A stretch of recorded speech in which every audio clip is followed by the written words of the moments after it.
కవిత తెలివి అంటే తెలివే పోన్రి. కవిత పిఆర్ఓ ఏరే లెవెల్ పోన్రి. కవిత ఇప్పుడు మాట్లాడే మాటల వెనుక ఎప్పటి మూలాలో ఉన్నాయట.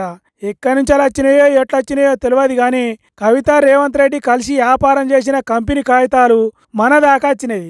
కంపెనీ నెంబర్లతో సహా సిట్టా మొత్తం తట్టల కొద్ది వచ్చింది.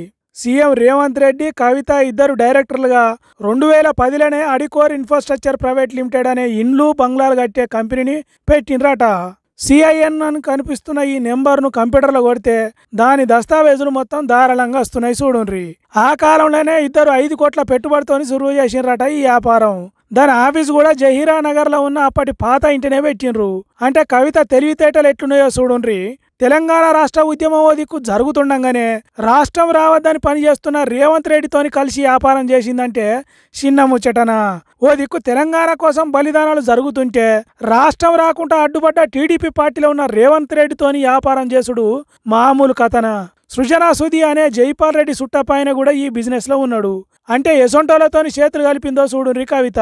రేవంత్ రెడ్డి 2013 తర్వాత డైరెక్టర్గా లేనట్టు రికార్డులలో ఉన్నది. కానీ కవిత రేవంత్ రెడ్డిలో వ్యాపార దోస్తాన్ అనేది అట్లనే ఉన్నది కావచ్చని అంటున్నారు కొందరు.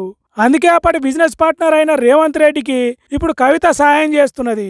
బీఆర్ఎస్ పార్టీని ఇడగొట్టే రేవంత్ రెడ్డి కుట్రకు సాయం చేస్తున్నది. కన్న తండ్రికి తోడబుట్టిన అన్నకు ద్రోహం చేస్తున్నది. బీఆర్ఎస్ పార్టీ నుంచి పెద్ద పెద్ద లీడర్లను దూరం చేస్తే పార్టీ పల్సన్ అవుతుంది అనేది రేవంత్ రెడ్డి వేసే ప్లాను. అందుకోసం కవిత ఆసరైతున్నది సీఎం రేవంత్ రెడ్డికి.